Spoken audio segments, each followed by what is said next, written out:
Here. Commissioner Powell, Here. Commissioner Gingell, Here. Commissioner Lutz. Here. You have quorum. Thank you. Please join me in rising for the Pledge of Allegiance. I pledge allegiance to the flag of the United States of America and to the republic for which it stands, one nation, under God, indivisible, with liberty and justice for all. Our first item is approving the minutes of June 3rd. So moved. I have a motion by Commissioner Spiz, support from Commissioner Powell. All in favor say aye. Aye. Opposed? Our minutes are approved. We move on to approving the agenda we have in front of you. I have a motion by Commissioner Spiz, support from Commissioner Gershenson. All in favor say aye. Aye. Opposed? Our agenda is approved. We've arrived at our first public comment. This is for comment on any item on the agenda. You have 3 minutes to comment. Is there anyone from the public wishing to comment? Oh, Mr. Cowan, please come to the head of the table. Good morning. Morning. We're going to tag team this morning, and we'll be as brief and succinct as we can because we know you're running a little late because of the prior meeting and you have a big agenda. I'm Dennis Cowan. I'm the chairman of OCHN, and with me is our executive director, Dana Lazenby. You want to introduce our two executive team members that are here? Good morning. I'm sure everybody's very familiar with Tricia Zizumbo. She's our Chief Operating Officer, and Francis Carley, who's our Deputy Chief of Strategic Initiatives and Legislative Affairs. So we're not here to complain about the county. You are wonderful partners in the delivery of mental health to our residents, and now that's about 30,000 individuals and their families that are affected, and others. And as you know, we respond to crises and have had an absolutely wonderful relationship with local police departments and the sheriff's office with the CIT training, and that has just been very well received and is saving lives. So what we're here to talk about is something very urgent and a clear and present danger to not only Oakland County, but the entire state on the delivery of mental health services. The director of HHS is about to put forth an RFP based upon a proposal which I think led to more questions than answers, totally restructuring the delivery of mental health services in the state of Michigan. And in essence cuts out all of the PHIPs that form the state network that's done under state law, by the way. This wasn't a creation of some legislative committee or just out of thin air. There's a statute on this. So, and what it does is, in our view, based on the information that we received previously, is it takes away a lot of the transparency. We're subject to the Open Meetings Act and the OMA, and we have total transparency. Our audits are shared with everybody, our information is, and we're also concerned about recipient rights and how that would be affected. We believe this could be a very disguised attempt to privatize, which we went through 2 years ago when Senator Shirkey led that charge and failed. It seems as though every 2 years we have this come up in some form. And I can tell you, based upon the studies we've seen, in every instance where there's been this attempt to privatize the mental health system, if a state's done it, within 3 or 4 years, they're back to doing it on a public basis. There just isn't the money in it to provide the money that a private managed care company needs to make. It just isn't there. So be that as it may, I just want Dana to go over a couple particulars about how this could affect the county and get this on your radar screen for future action.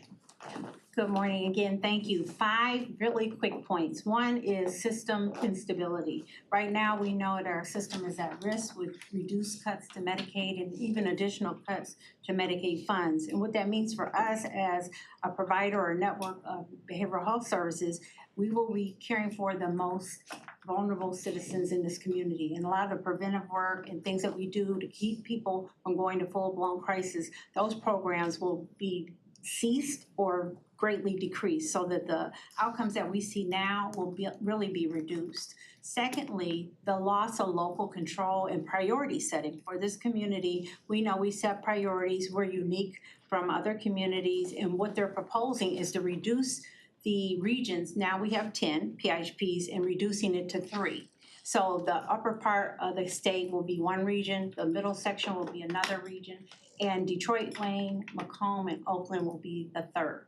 So again, think about who sets the priorities and what happens in terms of local dollars, which is point number 3, really point number 4, because we are number 1, we need all of these things to really provide those services. So once they do a merger and they put out a bid, those dollars that are associated to the services we provide will be reduced, or the decisions about how we use those dollars will be given to potentially a private company or another company that will not have access to the public as we do now. And finally, I'll say in terms of merging, we don't see other support systems or other community-based services merge. So example is our county sheriffs. If they were to merge all 3 in the state, if they merged Oakland, Macomb, and Wayne, again, that doesn't address the individual needs in this community in which we do. And so again, we're just urging you to really ask those questions and ask why we're doing this now with the reduction of Medicaid and people losing their Medicaid and other benefits. The timing of it is horrible. And by the time this bid comes out, potentially, there'll be new people in the seats at the state level as well. So they'll be left with this huge mess. We're not saying the system is perfect and what we do is perfect, but we'd rather invest in making those corrections that we can make in expanding services. The other really critical point is we operate on a less than 7% admin budget. Most companies, organizations, even those not-for-profit, can't say that they do the same. So that is a huge percentage that goes out to the community, out to directly providing those services that we provide. So we're really concerned about the risk it puts those programs that we have collaboratively worked together on for the last 5 years at least. So. And Dana, when she was speaking, I was reminded of one thing. We had no forewarning of this. This, you would think that the state and this department would talk to the people who have been delivering the health services, not just the networks, but also all the providers. And there was no dialogue that we're aware of. If it was, it certainly wasn't with the networks. And we're more than willing to discuss improving the system and, quite frankly, to get the full funding that it deserves, which is the real problem. We believe some of this is being generated under the guise of reform. Nobody seems to be interested in reform except those who want to get their hands on the money. So, and we know that's the wrong approach. So, Thank you. Thank you. And we just want to get this on your screen, radar screen. If you could have your lobbyists keep an eye on it, we will keep you posted, and we'll work collaboratively together in the future to do what's best for our residents here in Oakland County. Thank you. Thank you so much. Is there anyone else for public comment? All right, seeing none, public comment is closed. We have 2 presentations this morning. The first is from ARPA Legal Aid Assistance Final Report Review, and we have 5 presenters. So after we'll need a motion to receive and file the presentation, and we'll do that after. We have a motion by Commissioner Gingell, support from Commissioner Erickson Galt. We have 5 people here to present, so I'll let everybody introduce themselves. Yes, please.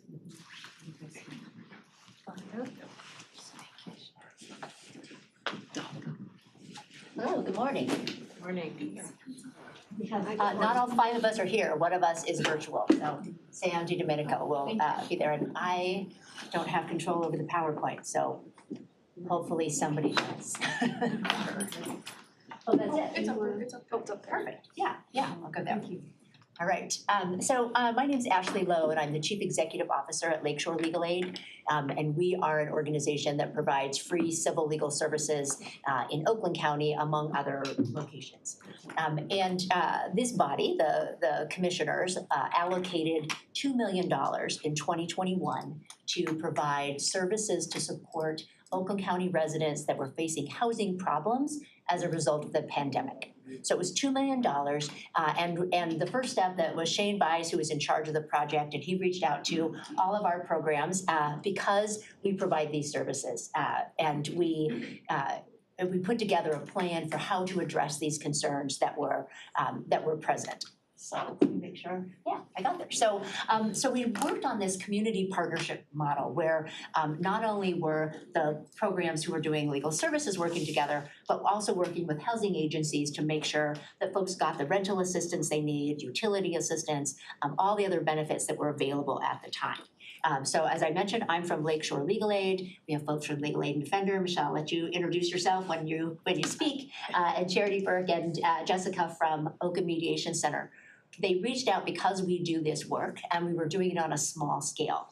But once we had this additional funding, we were able to do a lot together. One of Lakeshore's roles was to coordinate the services, and so we did that. We divided up the different courts, and we each took a list of courts that we would provide representation, and then also contract with Stout, who you'll hear from in a second, to provide data collection and also analysis and assessment of our program. Some of the highlights are, first of all, in this 1 year that we had this funding, we served 7,500 households and kept them from facing homelessness. So the impact is huge in that one little moment. We also developed some great best practices. We were working together all the time and talking about what worked in certain courts, what didn't work in different places. We developed an idea to include social workers and other advocates to join us on the dockets and share those ideas with other programs. We also developed tools like online intake. We started a hotline. We had email referrals. So a bunch of different ways for people who are facing evictions to connect with legal services before they got to court and before it was too late to get the services that they needed. Just so you can see, these are the way we divided up the work. We're not all in place in the same level that we were back in 22 to 23, but this is how we divided up our resources. And I'm going to turn it over to Sam, who is here virtually. Thanks, Ashley. Good morning, everyone, and thank you for the opportunity to present a few of the key findings from our independent evaluation of the program that Ashley was describing. So my name is Sam DiDomenico. I'm a director at Stout. Stout's a primarily financial consulting and advisory firm, but my team has used those data analysis, accounting, economic skills over the years and have applied them in the social services and particularly civil legal aid space to try to understand impacts of programs like the one in Oakland County. What our evaluations generally start with is a data strategy. So working with Lakeshore, LADA, and Oakland Mediation to collect data that will help us have a quantitative evaluation. Over the course of 2022, we worked with these organizations and providers to create a robust set of data points that we were going to collect to be able to inform and quantify the impact of the program. So these are a few of the key dates and kind of timeline of what some of that data strategy and planning was. In the fall of 2022, we settled on a finalized set of data elements, and every month, the providers would share with us the data that they were being collected, or they were collecting for us to then analyze it, combine it, and build data visualizations to help evaluate the impact.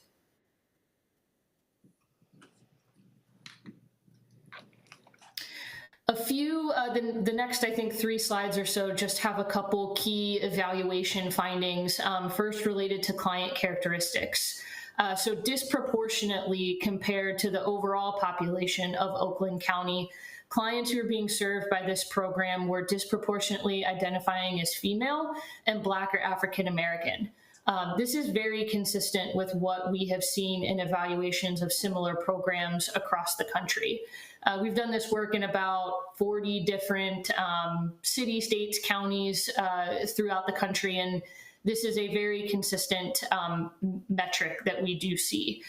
So for folks who were served by the program, 61% of them identifying as Black or African American, compared to about 14% of Oakland County's overall population identifying as Black or African American. Again, similar, disproportionately identifying folks as female. 67% of clients were female, compared to about half of Oakland County residents identifying as female. 51% of clients have had at least one child in the household. So not only are people who are experiencing the eviction process and going through the eviction process being represented by counsel or assisted through this program, there are impacts to children as well who were living in these households. 31% of households had multiple children living in them. Again, very consistent with what we see across the country in terms of household composition and folks who are experiencing the eviction process. 24% of clients indicated that either they themselves or someone in their household had a disability, whether that be physical or mental disability, compared to 11% of adults in Oakland County identifying as having a disability. Again, just another comparative data point here when we're talking about disparate or disproportionate impacts. The chart here on the bottom is just a simple bar chart showing the reasons that folks had identified that they were not able to pay their rent. Just under about 50% of households indicated the reason for non-payment was job loss or unemployment. Those sort of contain a multitude of different specific circumstances, but could be anywhere from anyone being laid off to just having their hours reduced to just having general underemployment, not being able to secure employment at a more living wage.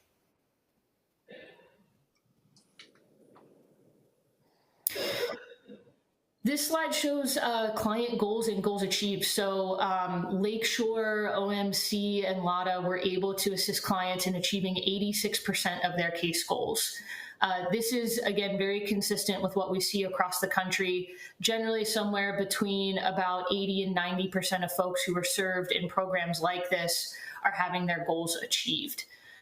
Even in situations where clients may not have been able to have their specific stated goals achieved, the providers were always working to help minimize the likelihood that there would be some sort of significant disruption to the household, and really working to try to be able to maintain or obtain some sort of stable housing situation for clients going forward. We also performed a fiscal impacts calculation and a potential return on investment calculation. So as Ashley had mentioned, there was a $2 million investment from the county in this program, and we have estimated that based on that $2 million investment, we believe there were probably at least $7.2 million in potential fiscal impacts that were realized by Oakland County. And that translates into a $3.60 return on every dollar that was invested in the program. The table at the bottom of the slide here lists those specific areas of fiscal impact, ranging from responding to and preventing unsheltered homelessness, minimizing out-migration, so retaining residents within Oakland County, increased educational stability or attainment for children who are living in households experiencing the eviction process, and increasing employment stability for the adults who are living in those households. Again, a $3.60 return on investment for every dollar that was invested in the program is our estimated return on investment. This is a slide that just shows the variety of different jurisdictions where we have calculated return on investments for similar programs. The green bar highlighted there is Oakland County. You can see that it is on, sort of the higher side in kind of the highest third of these return on investments that we have calculated, that have generally ranged from sort of just under $5 to just under $3. And Oakland County is in there at $3.60. I will hand it over to Charity. Hi, good morning. I'm Charity Burke. I'm the Executive Director at the Oakland Mediation Center, and this is Jessica. I'll let you introduce yourself. Hi, my name is Jessica Notar-Berardino Hajia, and I was one of the attorneys that actually represented tenants in the EAP program. So I'm here to answer any questions you have about the specifics of the program and kind of how it was run on a day-to-day basis. So one of the things we wanted to highlight today were our community partners that we were working with. And so I'm going to share some of the feedback from organizations within Oakland County. One of those was 52 Fourth. I believe that Judge Hardig may have contacted the commissioners representing Troy and Clausen directly upon the completion of the program.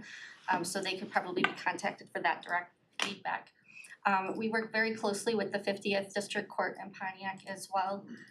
They were fantastic partners. All of our organizations in every court across Oakland County worked so collaboratively, and the partnership was really wonderful. And this wasn't just a 9 to 5 Monday through Friday thing. I mean, everybody was working together late into the evenings a lot of times. I know Judge Walker at Pontiac in particular attended a lot of planning meetings and touching base throughout the program to make sure, is this really what's working well for our community? How can we tweak this? How can we make it a more holistic approach so that we don't have people coming back 30, 60, 90 days so that, because typically when people are facing eviction, that's not the only challenge that they have. They typically have a lot of other things going on in their life. I do have a testimonial from Renee Shalad she's the court administrator at the Southfield District Court. She said, in the wake of the pandemic and following important amendments to Michigan's court rules, the 46th District Court strengthened its partnership with the Oakland Mediation Center, OMC, and Lakeshore Legal Aid, especially as it is related to landlord, tenant, or eviction cases. This collaboration not only enhanced the court's capacity to resolve disputes efficiently, but also directly supported tenants at risk of eviction. Through this partnership, OMC and Lakeshore provided representatives who appeared at initial landlord-tenant pretrials. At these initial hearings, OMC and Lakeshore representatives were able to meet with tenants and provide much-needed assistance, such as explaining the court process, providing information on how to get financial assistance, assisting with forms, and providing support as it related to other legal issues. Their work helped tenants better understand their rights, negotiate sustainable payment plans, and in many cases, avoid displacement entirely. This very valuable partnership assisted the courts with meeting the workload demand and moving cases through the process, as well as helping tenants remain housed during a tumultuous time in history. The success of this partnership stands as a model for post-pandemic court innovation, combining justice, compassion, and collaboration. These types of programs were significant during the pandemic, but there is still much need, and funding is critical to keep these programs in our communities. In addition, we worked very closely with youth assistance, and a lot of our youth assistance offices across the county were referring cases as Ashley and Sam mentioned earlier, 51% of the cases had at least one child in the home. So I do have some testimonials from a couple of youth assistance offices in regards to all three of our offices working together that they would like to have presented to you as well. Thank you for your consideration and the eviction diversion program. Our youth assistance office was happy to have Oakland Mediation Center help one of our families a couple of years ago. When we have families referred to youth assistance, they often have multiple challenges that they are facing. When possible eviction is one of the circumstances, it is very hard for our caseworker to focus on any behavioral issues for children. As you can imagine, when a family is facing homelessness, most other family circumstances are secondary. When our family was able to work with OMC to manage that portion of their household stress, they were then able to spend their time with youth assistants focused on helping their students manage other day-to-day challenges. A larger youth assistance for a pretty populated area also indicated, to whom it may concern, residents in Oakland County and presumably the nation are continuing to feel the effects of the pandemic in a myriad of ways. One of the main areas of impact has been financial resources and housing stability.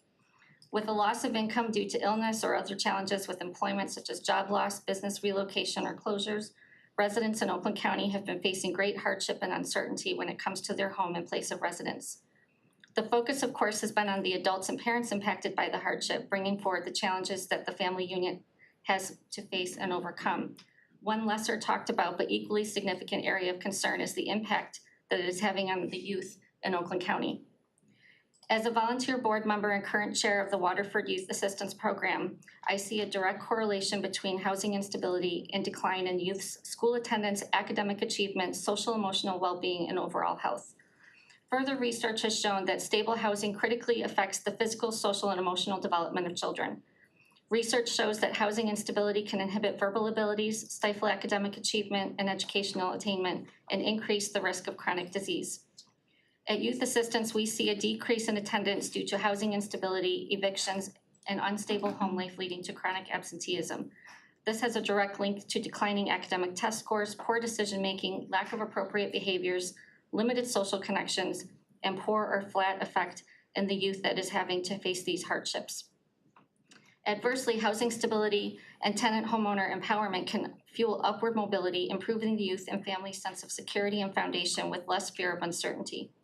This seemingly minor assurance will allow the youth to focus and grow academically and socially and contribute more positively to the community overall. The eviction diversion program in Oakland County provided a space and opportunity for tenants and homeowners to talk through options, take an active role in planning their future with coordination of support. This allowed access to justice and resources that were not previously needed or within reach, some for the very first time.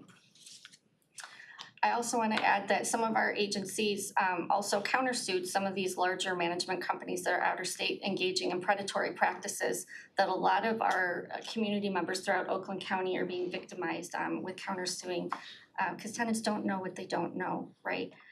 I know that I don't want to speak for my colleagues, but I know that Oakland Mediation Center, we're a very small agency. And we personally, when the funding ran out for this program, there was such a high need and a critical need for this. The courts, the community organizations were asking for this program not to end. And we personally donated over $71,000 of our reserves, which doesn't sound like a lot, but for our small agency, that was about 10% of our reserves because we believed in this program and we were trying to keep it going as long as we could until we just couldn't sustain it anymore. And I know that my colleagues' agencies have also given resources of their own because of the belief in the critical need in this. So now I will transition it over to Michelle. Okay. Good morning and thank you for having us for this presentation. As Ashley said, my name is Michelle Johnson. I am CEO for Legal Aid and Defender Association. We provide free legal services in Wayne, Oakland, and Macomb counties, and we were a partner in the project. My task is just to give you a few real world examples and highlight some of the client stories that we had. On the screen here, collectively we represented, as Ashley said, 7,500 households, which represents 18,000 individuals, including about 8,300 children. As the presenters have already indicated, a lot of the households that we assisted had multiple children in the household. One family that we represented had 6 children. So if you imagine the impacts of displacing 6 children plus the parents in a situation that knowing your rights and having representation to try to help you work out a situation, a solution, some mediation, some negotiation makes a huge difference. Being evicted not only impacts the family, but also the community. There's more stability, as they've indicated. There's less turnover. The housing stock is a little bit more stable, the tax base. There's so many different reasons why there are positive influences and impacts in providing this representation. But I just wanted to highlight a few of the cases that collectively we worked on. One took place for eviction after they withheld rent for repairs. The repairs included plumbing issues and also a rodent infestation. Many times, as we've indicated, tenants don't know what their rights are and they think that if they withhold all the rent, it's going to result in something that's necessarily going to be favorable, but that's not always the case. Most judges don't consider withholding all the rent to be reasonable. So a lot of times the tenant will end up with a judgment even if it's a reduced amount. In this particular situation, we were able to negotiate with the landlord to get some repairs made and also to get an abatement. So we got them a reduction off of the rent for some of the repair issues. This particular tenant was able to pay the balance. We got the case conditionally dismissed, which is a dismissal with a date and amount for them to pay. And it avoided being an eviction on their record and also a judgment on their credit record, which will impact their future housing opportunities. Oh, I have it. The second story, we represented a tenant who was sued for non-payment due to changes in income. This particular tenant had a reduction in income, lost a job, was starting a new job and was behind and just needed some work with a negotiation with the landlord to try to come to a payment plan that they could work out and that they could sustain to be able to get back on track.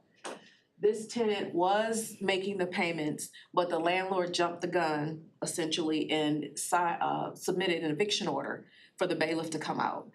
The tenant, well, as soon as we were notified, we immediately contacted the attorney and knew what to file with the court and followed up, so we were able to have that withdrawn. The tenant was able to make the payments and to stay in the home, so this tenant was not evicted. When we talk about tenants understanding their rights, it's important to have representation, but sometimes even the simple fact of knowing what your rights are. This tenant would not have known what to do. Primarily, a lot of landlord-tenant is electronically filed. A lot of tenants aren't up to date on the processes and what that means and how to navigate that quickly. Because we were here and representing and we were familiar with the tenant, we were able to quickly talk to the attorney's office, negotiate that, but also simultaneously while they were trying to talk to the landlord to get permission to withdraw the paperwork, also file everything that we needed with the court to put it on the court's radar and get a court date scheduled. And as I said, ultimately the tenant was able to make the payment. The case was dismissed, which was one of the agreements. Oftentimes, landlords want a judgment in case the tenant doesn't pay, but we were able to negotiate in this case for the landlord to agree to set the judgment aside as long as the tenant complied, which was either moving or paying by the date. So this started out as a judgment, but we were able to negotiate a way to get it off of the client's record and it's no longer a judgment on their name or on their credit. In this third story, this is tenants who were living in property and the landlord wanted them to move and filed an eviction case. The tenants were willing to move, but the landlord also filed to amend their case to add what's called a money judgment. A money judgment is essentially like a small claims court judgment on top of the landlord tenant. So even if you move, instead of paying, they still have a judgment that they can take collection action on. They can garnish wages, bank accounts, tax refunds, and things like that. In this case, the tenants vehemently denied owing what the landlord was claiming, and also because we were looking at the file, we understood that the landlord hadn't followed the proper procedure. So the tenant would never have known what objections to make, but for the representation of the attorneys that they were assigned. What we were able to do was to have the case dismissed. Essentially, the tenants moved, but the landlord still wanted to push the case forward to get that judgment and be able to collect rent that the tenant didn't believe was due. We were able to file a motion with the court, have the court bring it in front of the court on the day of the judge had set it for trial, and the judge completely agreed that they had not followed the rules properly, that they had not established their basis to add to the complaint, and dismissed the case. The judge fully agreed with our motion and dismissed the case. Landlord-tenant is simple in some ways, but it's very procedural and very time-driven. Normal cases take 21 days to do this or 30 days to do that. With landlord-tenant, the turnaround time for a lot of the deadlines is only 10 days. Most tenants, a lot of tenants don't understand what they need to do and how fast they need to do it, and especially when you add e-filing, electronic filing systems on top, they're not really prepared to be able to advocate for themselves. But to the extent that they are, just knowing their rights helps them make informed decisions on what they need to do and what their options are. A lot of tenants don't even know the things that they can negotiate and different things that they can ask for as a part of the judgments. But what I really wanted to do was just highlight some of the stories that the team has been able to achieve and kind of highlight the importance that it is to have tenants represented to the maximum extent possible. Thank you.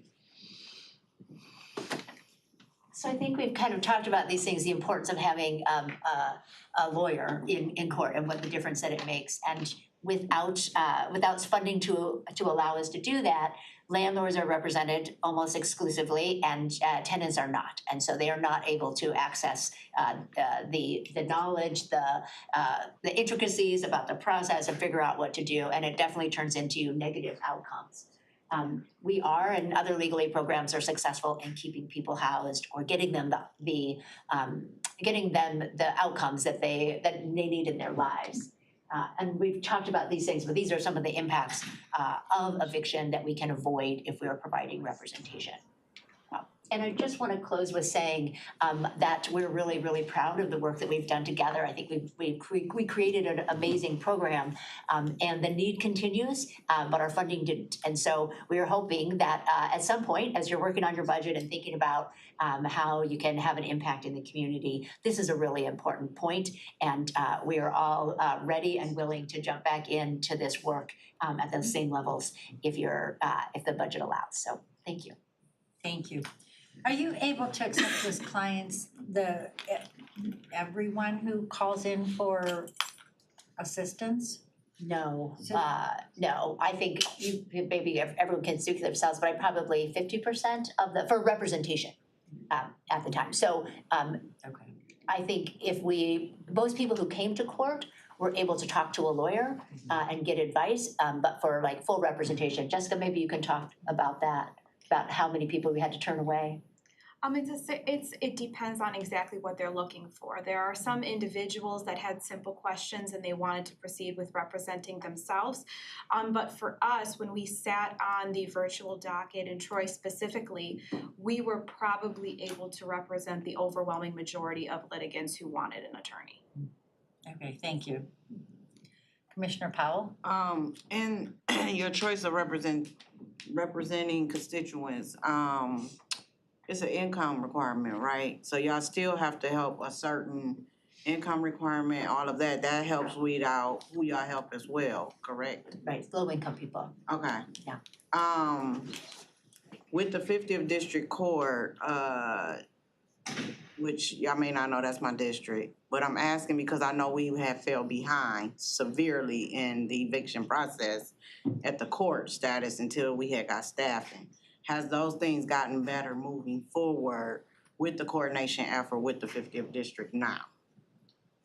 Or are there still some hiccups on their end, not necessarily us on our side or your side, but we had some delays and I was just checking in to see if we still got that problem there?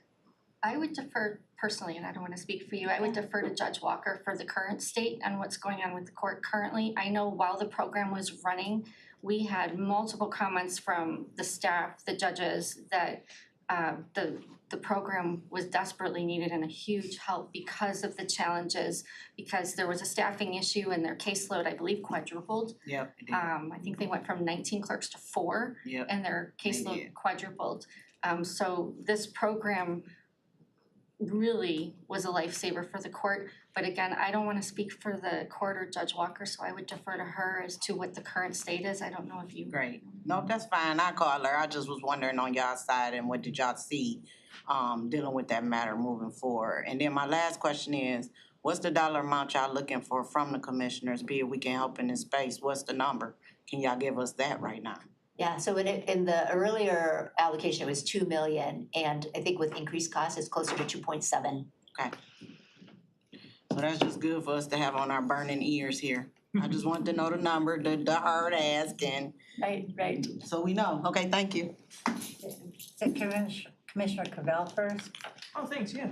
I just wanted to lift up, this program helped a lot of constituents that I represented, especially a guy who was a sheet metal worker who lived in Hazel Park, who like got on disability and then his wife died and then he was gonna lose his house, and this program helped them. Another thing to lift up is, from talking to a constituent in Huntington Woods who's like a retired big-time attorney guy, he found a case of someone who was a home health aide for his wife who was suffering from dementia, who was gonna fall victim to like a payday loan scheme with their house. And Mario from Ashley's Legal Aid, from Lakeshore,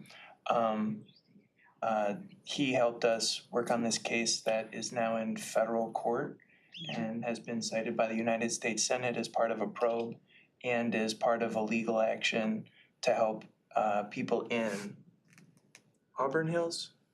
What do you guys represent?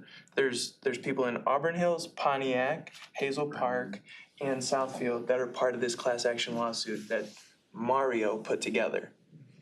And now Mario's working for free on that because he's got a bunch of other stuff to do, just to say. Thank you. Commissioner Erickson Gall? Thank you, Chair. So the 2 million, approximately how long did the program was able to operate with that 2 million? So it started in February of '22, but it took some time to get off the ground, so I think it was about 16 months. Sam would know better about how long it lasted, because we extended, it was a 1-year grant, and then we extended it a little bit because it took a while to get going. And our office was still covering courts up until around the fall of last year. And our office was working through December of '24, and again, I don't wanna speak for the two of you, but I know we did, and I believe all three of our agencies donated our own resources to keep the program going even longer because of the great need. And so it went a little bit longer even than that.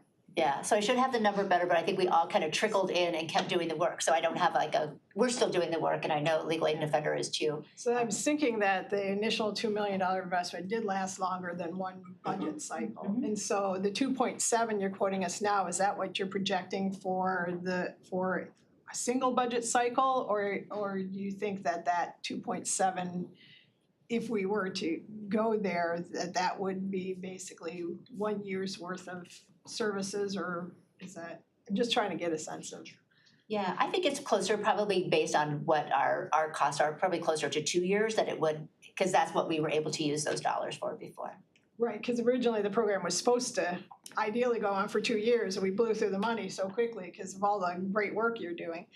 The other thing I just wanted to lift up is that, and this goes to what we're trying to achieve with our housing trust fund. You know, part of the problem of people being unhoused is lack of units, but another part of it is people being pushed out onto the streets. Yeah. So every person who stays where they are now is another person that we don't have to find a new unit for. Right. So that those programs work together. So I just I think it's just almost unconscionable in a county as wealthy as Oakland County, how many unhoused people we have.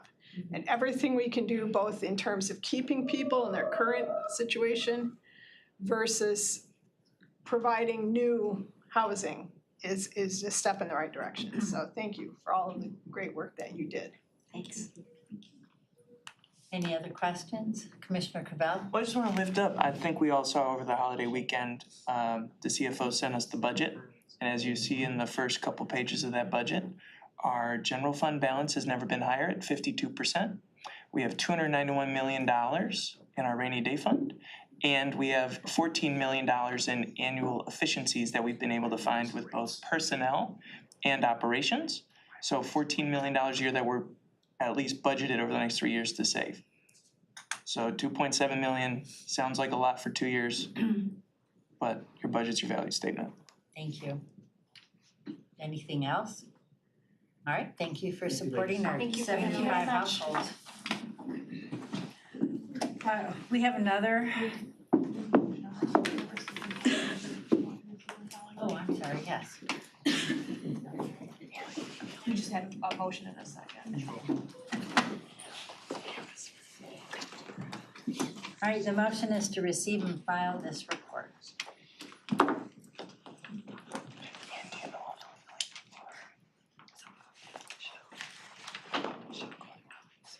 Commissioner Gershenson?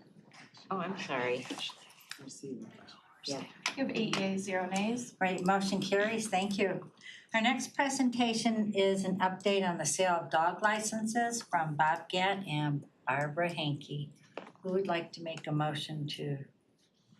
We don't have any information, this is just informational. Thank you, welcome. Thank you. We appreciate it, and I think we're getting the presentation up on Oh, then we'll on the need a screen. motion to receive and file. So thank you for having us come this morning. We're gonna shift gears a little bit and talk about license sales. It seems to be a topic that's sort of perennial at least the last 2 budget cycles. And so we wanted to get out ahead of it and bring you this presentation now so that we don't have to take up a lot of time during the budget presentation. So I want to start with basically the mission statement that has been newly created. It's a few months old over at the animal shelter. This was done in conjunction with all of the staff there. And basically, the new mission statement is to protect and support pets and people in our community. And if you haven't learned anything about me yet, you know I'm big on mission for a couple of reasons. First of all, it really tells the world who we are, what we do, and what's important to us. But beyond that, it is a place where all the staff, regardless of what they do, if they're a cage cleaner, animal control officer, a dog walker, the vet, they all can see how what they do contributes to the mission, regardless, again, of whatever it is that they're doing for the shelter. For those of you who aren't aware, well, first of all, I want to say our Deputy County Executive, Medea Turek, is also in the room.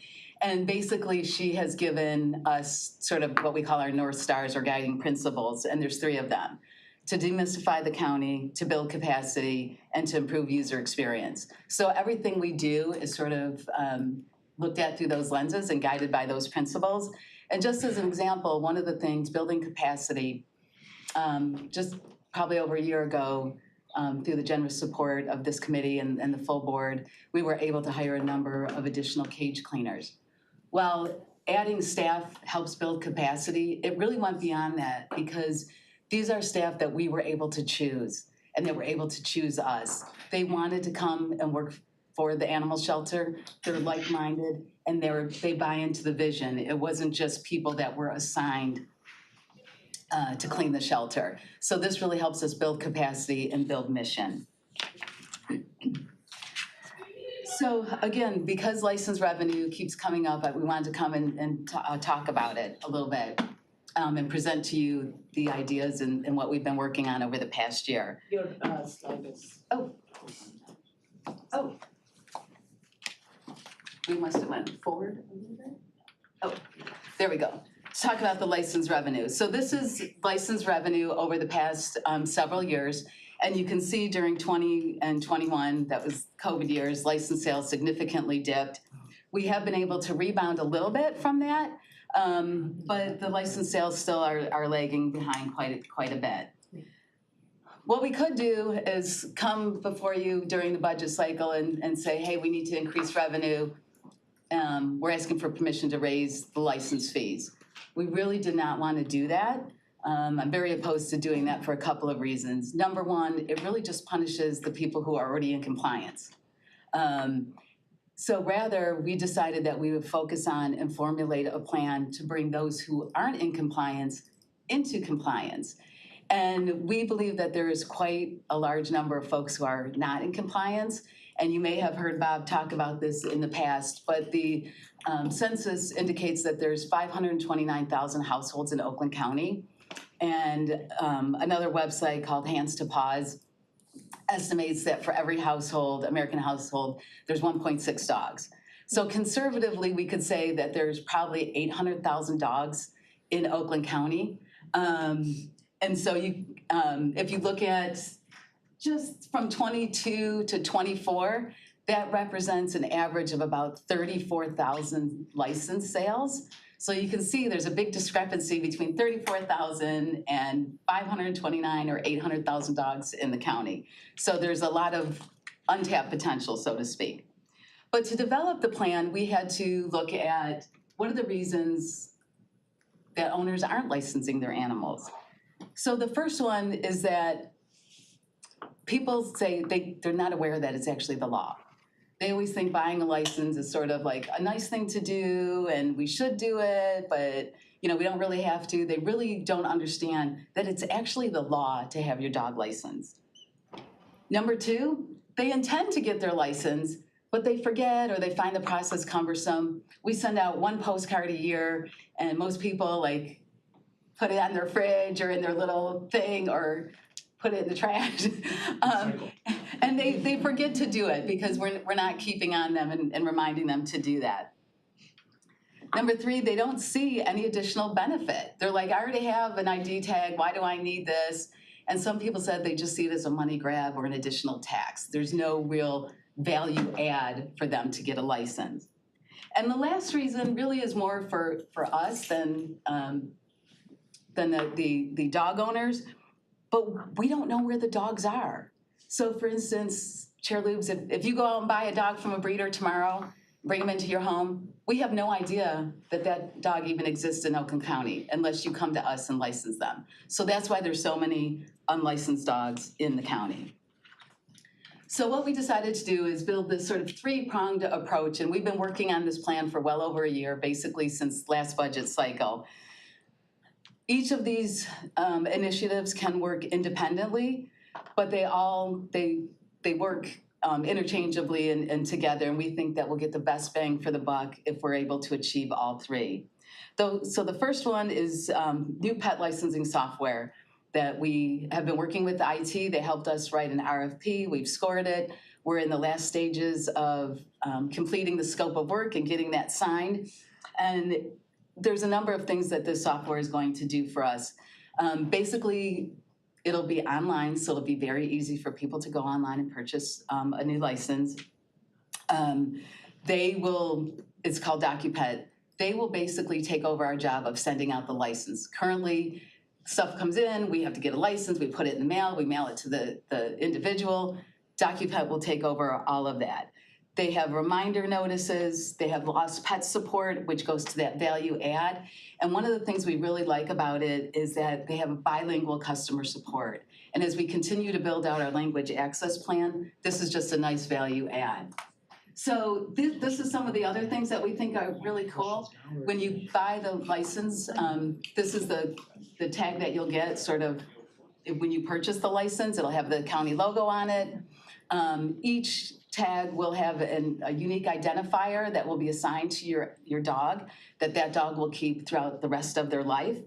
And so you can kind of see here what'll happen is that unique identifier number. So Commissioner Spiz, if you go home and you find a dog in your yard tonight, if they had one of these, someone else's dog in your yard, and you could go to the DocuPet website, put in that ID number, and depending on how much that owner has allowed to share, you'd be able to see who owned the dog, where they live, and contact information. So you could reach out to that owner and say, hey, Charlie got out. Sorry, Charlie, just, that's what they find out. You already think that, it's okay. Thanks for saying the quiet part out loud. So, you can come in and pick him up, and that saves everyone a lot of time. You don't have to call it animal shelter for us to send out a truck to pick them up, or you don't have to take them to the shelter, and it's a lot less trauma on the animal as well. I think Commissioner Spiz has a question. I do. Oh, I'm sorry, go ahead. Sorry to interrupt you, but just on the new software, you said it's gonna notify everybody. Are they doing that through mailing, or are they gonna be able to do it through electronic, like emails and things? We have both options. Okay. Because what we found in going through this process is we don't have a lot of emails for everyone. So that will be part of the process, is to collect those emails or texts if they prefer that. But we will also be able to do mailings. Okay, because no offense, but most of the print does go in a recycle bin in my house. I mean, I'll look at it and see if it's something, okay. Yes, and you're not alone. We know that, right? It happens here, actually, so. Put it in my recycle. The other value add that we think, besides the lost, the pet finder, which the pet finder, if the information isn't available, like if you put their ID number in and it doesn't come up, DocuPet also has 24/7 customer service, so you can call them directly. The number's on the tag, and they will help you find and contact the owner. So, a backup question, I know you get to a topic a little later, but you talk about the county. How about all the CBTs that also do dog license? Will they be using the exact same software or have access to it? It depends. And so we're going down that road right now. So for those that we provide service to, we will be reaching out to them and say, hey, we can just provide you with the website, QR code, you can hand that out and people can do it themselves. Or if they want to continue to sell license, we would get them an administrative account, right, so that they could go in and do it as well. Commissioner Gentle? Yeah, just two things. So you might have thought of it already, but if this, what you call it, Petco, is that the name of the company? Or DocuPet. DocuPet. Are they actually gonna create like a regular database for us? Like, so for instance, with your vehicle, you get a notice, time to renew your license plate, whatever. will we ultimately be doing that type of thing? Cause I have 2 dogs, okay, so yes. Yes, we will, thank you. Perfect, love that. And then the second thing is just, you're probably aware, but on the CVT thing, I think it's an excellent idea. Getting it centralized would be fantastic. They may be a little jaded based on our previous relationships with assessing and sheriff and like everything else that's going through the roof. So they may not be welcoming you with open arms, I would say. And we are very cognizant of that, and basically, this isn't gonna cost them anything. If they wanna continue selling the license for, I think, the $2 or something that they get, although many of them may embrace it, because what we've heard is that it's just a lot of hassle on their part. Selling the license, getting them out, having to do the paperwork, send us the invoice, then we send them the money back. Which leads to one of my other questions, sorry, Marcia. Is some of the CVTs I know only sell dog licenses between a window of time. Correct. Do we know why? For one, why? Why don't they do it 24/7, 365? Would this allow that? Well, 2 different questions. So number one, the law only requires them that they have to sell it through June 1st. And so that's why several of them just like, we're done as soon as we can be done because it is such a hassle. So that's number one. Number 2, we're looking at a couple of different options. Right now, all licenses expire at the end of December, so you have to have a new one in January. We're going to start with that just because it's easy to launch, but then going to having it a rolling. So if you purchase your license in June, it would be good for a whole year, not you purchase it in June and then you have to purchase a new one in December. So we are looking at those 2 different options so that it would be a rolling 365 that you could purchase a license at any time. So back to this, so they will be sending out multiple reminder notices 60 days before it expires, 30 days before it expires, 30 days, or I think it's 10 days after, 30 days after. So basically, they're gonna be nagging you a lot more than we were able to do. It also just is very easy. They send you to demystify, they send you instructions, this is how you renew, kind of walk you through it. So we're really excited about the prospect here. Second prong of our approach is our media campaign. So we have been working diligently on this. Bob has been tenacious and has basically been able to secure a couple of local celebrities, well, not just local, a former Red Wing and a current Red Wing who will be doing some PSAs for us actually this week. Our Department of Communications is going to be shooting those, so we'll be able to use those throughout the year, talking about the importance of licensing your animal and encouraging adoption. We would also be happy to have you as our local celebrities to shoot a PSA through DPC that you can put on your local district website to encourage that for your own communities. And then lastly, we have some legislative initiatives that we really think will help us out. The first one is we really like to see vet techs be able to administer rabies vaccinations. The dog law that is currently on the books is from 1919, so there's a lot of things that are very antiquated in it. It still talks about using a paper receipt book. So we'd like to see some updates, and this is one of them. Currently, the way the law reads, and we've had an opinion from Corporation Counsel, they believe that it indicates that in order for a vet tech to give a rabies vaccination, the veterinarian has to be right there under direct supervision. That doesn't make any sense because now you're taking 2 people offline. I know a lot of communities don't do that, but since that is how Corp Counsel has directed us, that is what we have been doing. We'd like to see that change so it's just working under rather than under direct supervision. That would allow vet tech to be able to administer our rabies shots, especially at our rabies clinics that we hold every Tuesday. This would allow us to guarantee we'd be able to continue that rather than taking the veterinarian out of commission for a whole day each week.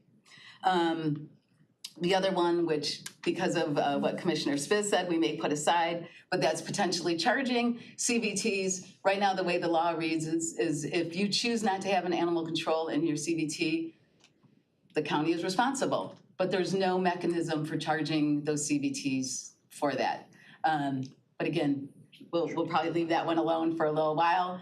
But the one we think will have the biggest impact for us is if we could get, through legislation, have veterinarian offices forward us documents of everyone that gets a rabies vaccination. That is a way that we will know where the dogs are and who owns them. Commissioner Spiz.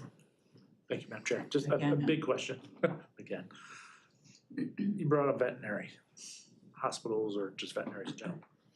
Can they give dog licenses out?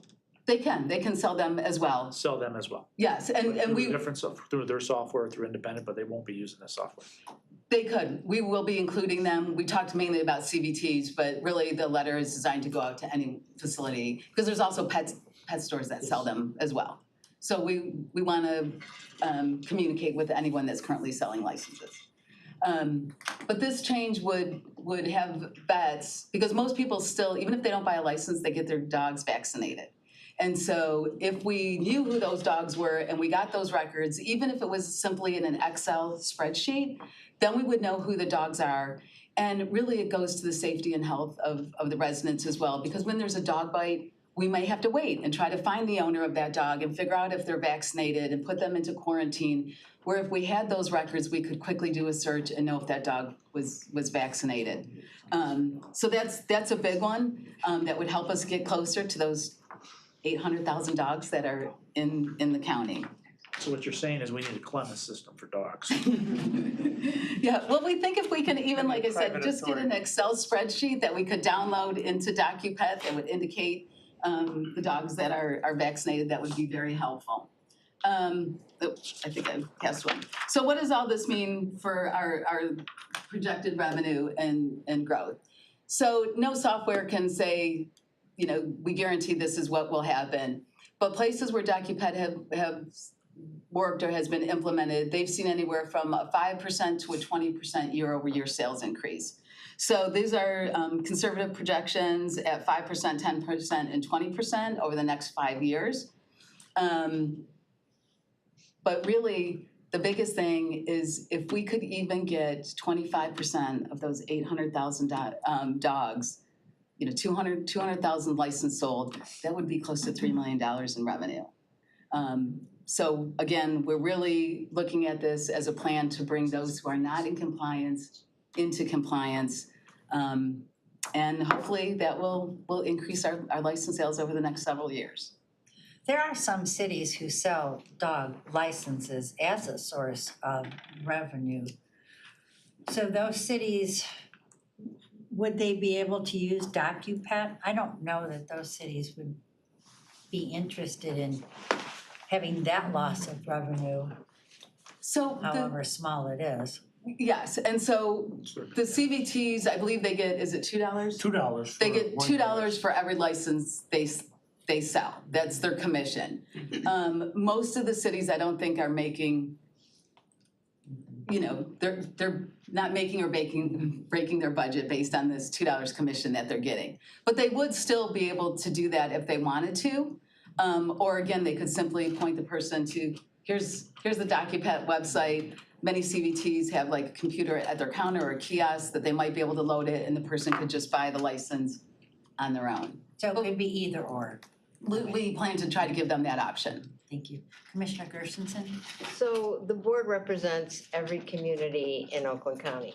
And it seems to me, I know that I send out messages and updates to at least 4 or 5 different communities, different newspapers, different HOAs. And it seems that if we worked on a communication plan with Misha, our communication person, that we could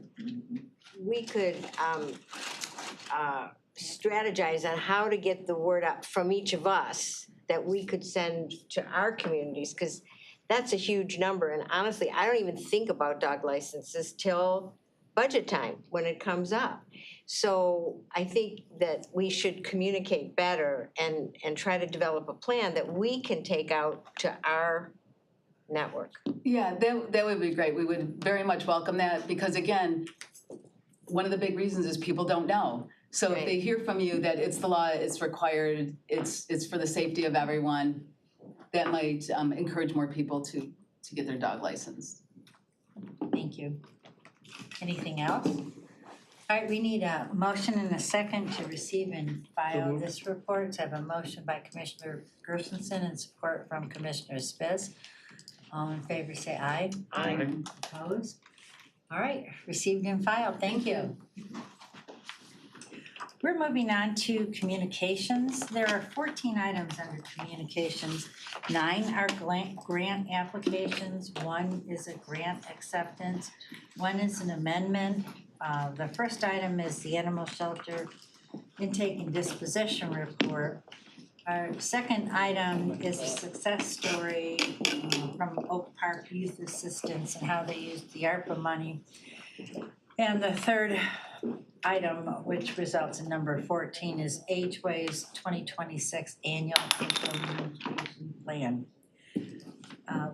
One item is a resolution from OCHN opposing the implementation of a competitive procurement process for prepaid inpatient health plans, which we heard from OCHN at our first public comment. Are there any questions or comments regarding anything under communications? Commissioner Cavell? For 8D about the resolution from OCHN, is this something we can either copy paste or replicate or make sure we have to vote on for the 17th? I don't know the process. I know we sent a letter to the state already that was on a board agenda item in supporting OCHN and opposing the Okay, I think privatizing of PIHPs. Okay, one other thing to note, I see their hands. Well, I was gonna comment on what you just asked, Okay, if I may, or Mike was gonna comment on what. Commissioner Ginzel, followed by Commissioner Spiz. I was just gonna say, to my knowledge, the county sent a letter on this matter signed by the chair and by Coulter. But if we as the board want to speak as the board, we can just cut and paste this or their letter and have a resolution, suspend the rules and vote on it. Yeah.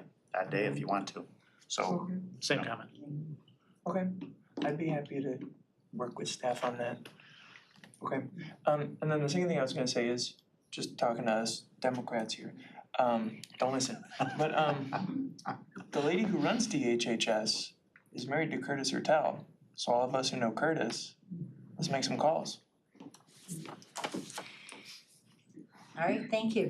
Anything else under communications? Would you prompt the vote, please? Did we get a motion to, did we get a motion in a second for communications? Yeah, we did, didn't we? I'm sorry, can we repeat who that was? Who was that? I was second. Oh, yes, and Commissioner Me, Gershenson. yeah.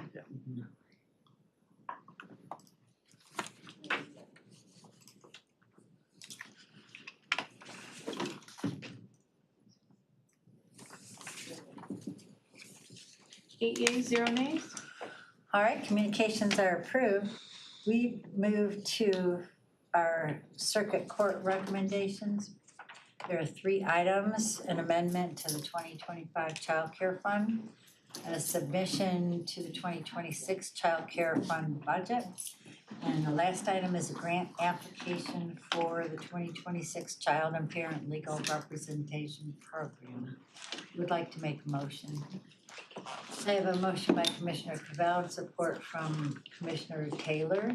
And we have our court staff here to speak to these items. Thank you. Hi, thank you. Chris Bujak, I'm the court business manager for Circuit and Probate. And Ronell Pennick, Court Resource Specialist.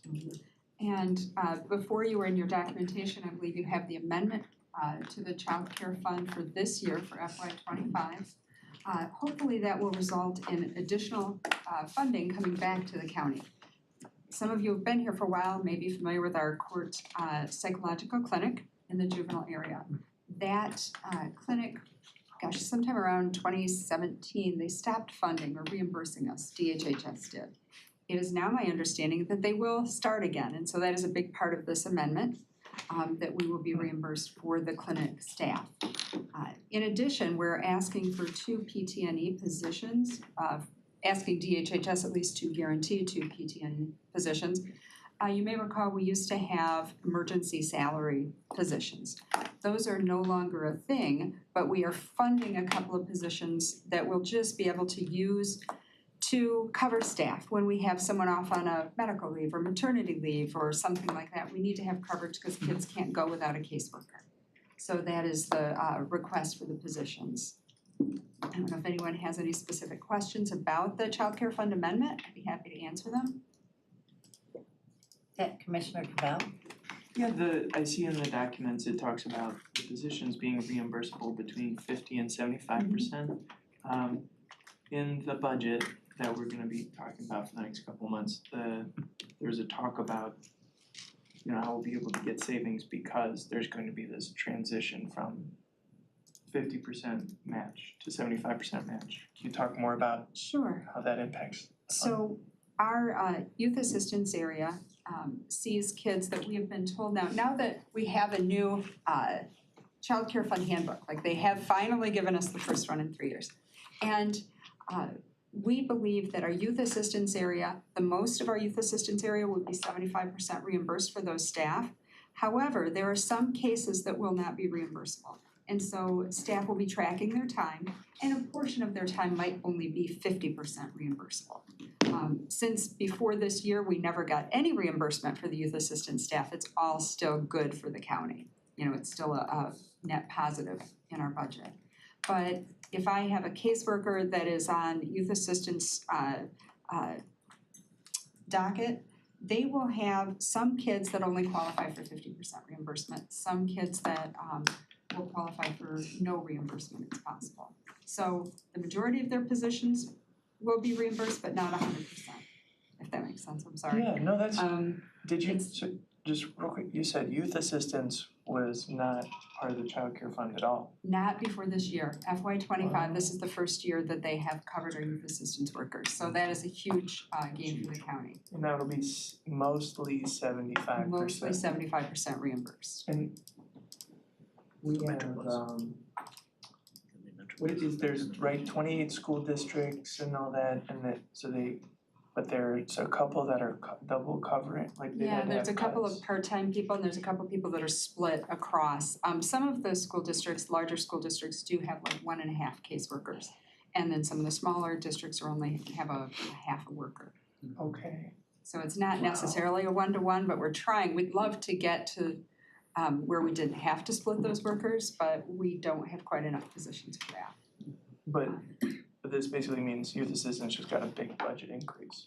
Youth assistance got a big increase in funds revenue back for the county. So so far this year. Just goes into fund balance. What? Just goes into fund balance. Yeah, and Interesting. Is that, is he wrong? he's not necessarily wrong. So That sucks. the reimbursement, the extra 25%, when we went from 50 to 75%, so far this year, the county has received approximately an extra $1.5 million just in that 25% so far this year. Just to give you some idea of the amount of money. Now that doesn't. Fiscal year or? Fiscal year, yes. That does not include the fact that the other 50% for those youth assistance workers, that isn't counted in that. So that is new money also to the county.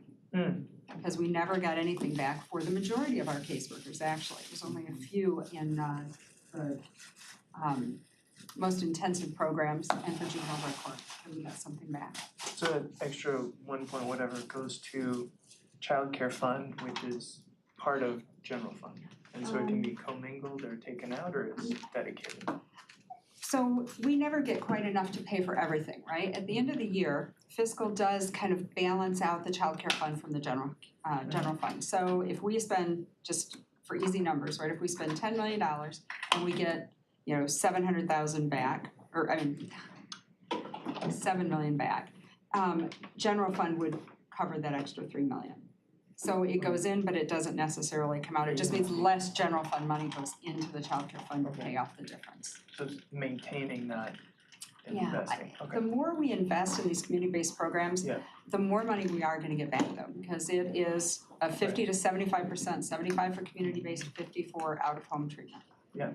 So it does come back to you, this money, and at least the majority of it. Understood, alright, thank you. I'm happy to see the funding for youth assistance, which is needed. In Clausen, we have a caseworker 2 days a week, which isn't enough. So this may increase it, thank you. Yeah, we still have caseworkers, youth assistance caseworkers, quite a few with over 80 kids on their caseload. So we do hope to find, additional positions at some point. For right now, we are only asking in the amendment just to have that coverage back for emergencies. We can discuss that. Thank you. All right, next item. All right, next item would be the FY26 Child Care Fund budget.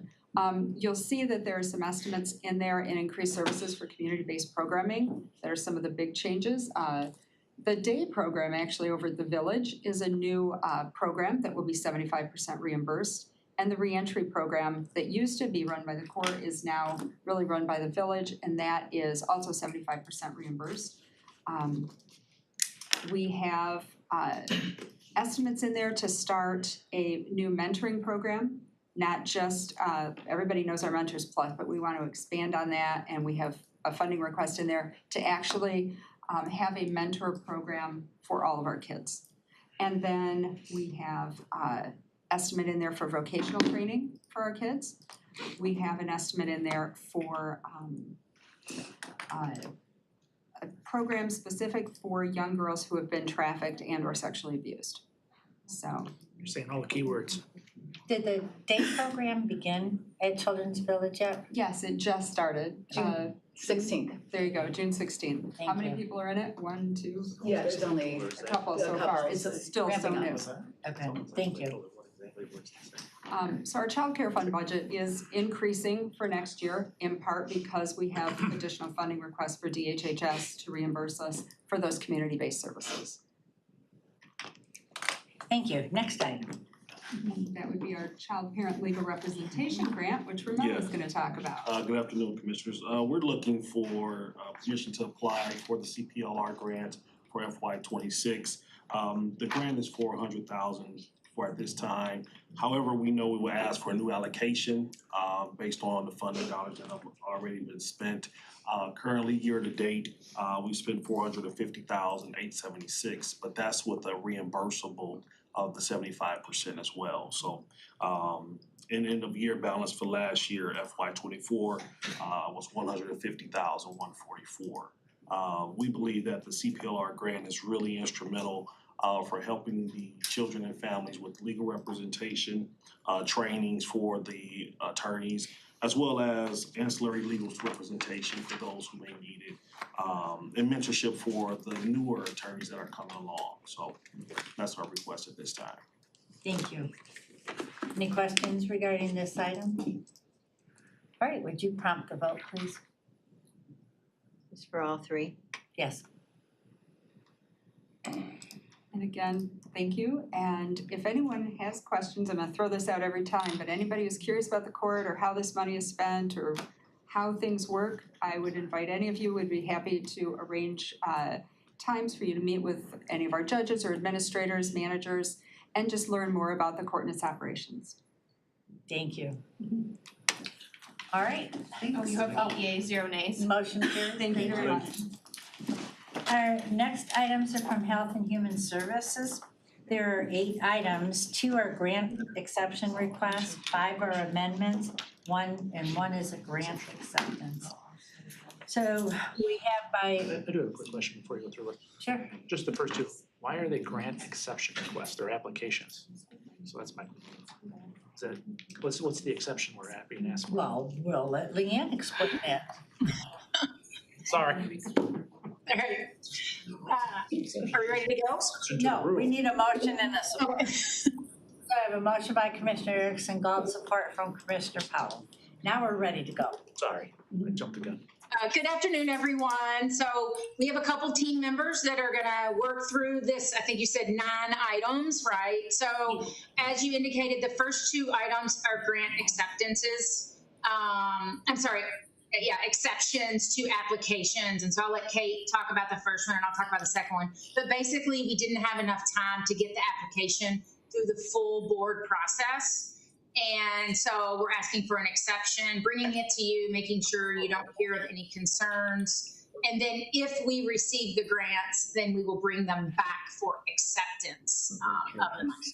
And apply for it. I know. Go for it, Kate. All right, should we start with the local health department comprehensive agreement? If you remember, it's not a traditional grant. This is actually our large state funding that we get annually. We don't request a certain amount. They basically tell us which allocations we're getting for the year for all of our different programs. So it's not a grant in the traditional sense. So this year, our allocation is $13,599,406. It's a net difference of about a $1.8 million reduction from our current year. As of the end of last week, though, we've received additional allocations. And so the original comprehensive agreement did not include any funding for HIV, STI, hepatitis C, and had cuts to harm reduction and emergency preparedness. And by the end of last week, the state had already notified us of allocations for HIV and STI. And so because of the instability of federal funding, it's taken them longer, right? And so we're anticipating just more allocations as time goes on that will be included in the First Amendment. And so, so that's our local comprehensive agreement for fiscal year 26. I'll take, sorry. Oh, keep going. Okay, all right, so the next one is again, a request to submit an application. And really excited about this program, something that a couple of Barb and I have been talking about in Mediha a little bit, and our team was able to find a grant. Actually, Sarah Gold actually found this for us. And so what we're going to do is we're going to take an existing mobile van that we already have, and we're going to position it outside of the Sheriff's Department jail, the Oakland County Jail, and we're going to provide services to individuals, right? Referral services. We're looking at putting peer navigators there so that as people are discharged out of the jail, that we ensure that they're getting the needs met that they may need, right? If it's a referral to something, if it's a bus pass or a ride home, if it's to charge their phone, if it's a coat, if it's a bottle of water. At the same time, we're going to connect them, like I said, to a peer support coach, connect them with maybe an Oakland Connects individual to ensure a long-term goal is met for them. And so this is an application for $200,000. We're going to partner with OCHN on this, as well as Alliance for Coalitions. And then also the Sheriff's Department is going to be actually a contributor to this as well. So is the only place you're going to be with this is outside the jail? Are there other places you'll be? This is going to be a pilot, right? So we're hoping as we pilot this, again, we also have harm reduction, right? Our harm reduction team and our outreach team and our Oakland Connects team are out there really providing these same services in the community. We're just going to pilot being right outside of Oakland County Jail to ensure that maybe some of those individuals that don't meet or get a chance to meet with discharge planners are actually, working with these teams and other partners in the community to really reduce recidivism, hopefully moving forward. Thank you. All right, next item. Okay, all right, so the next one I think is Kate's, yeah. Yes, so I'd like to just combine the beach monitoring and the source tracking all in one because they're kind of the same program. And so with our beach monitoring, if you remember, it's 40 years that we've been doing beach monitoring and about 10 years that we've been doing the source tracking. The source tracking really gets at the cause, the fecal source for the E. coli that we're testing for. And so what we're looking at is for the beach monitoring, $125,000 and an additional $55,000 for the source tracking. That will be funding through December of 2026. And with the two combined, we're looking at testing 100 beaches.